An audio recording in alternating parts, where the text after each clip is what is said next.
Today, we are going to unbox the iPhone 16 Pro. This particular model is the 256GB Desert Titanium. We'll show you what's in the box, and in particular, give you a good look at the color of the phone, in case you're wondering what Apple's idea of Desert Titanium is.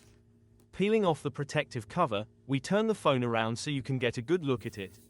Of the new iPhone colors, Desert Titanium is supposedly the most highly anticipated, since it is a new color. We would say it is basically white, with a slight pink or grayish hue. The iPhone 16 Pro has a 6.3-inch display, slightly larger than the 6.1-inch display on the iPhone 15 Pro. Inside the box, you will find a fast-charging USB-C cable, which is about 1 meter in length. As with all of the latest iPhones since the iPhone 12, Apple does not include a charger. The new features of the iPhone 16 Pro include a titanium frame instead of stainless steel, making it lighter and more durable. The new A18 Pro chip, which offers improved performance and efficiency.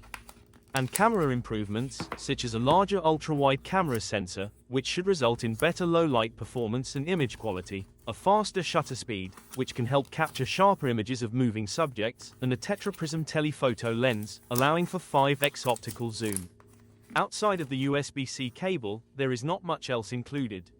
Just some warranty, eSIM, and safety information.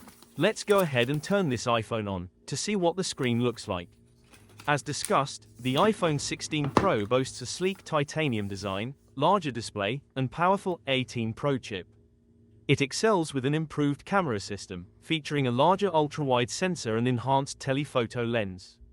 It also has a new, replaced, camera action button, which adds new features. However, it's expensive, with limited color options and a design similar to its predecessor.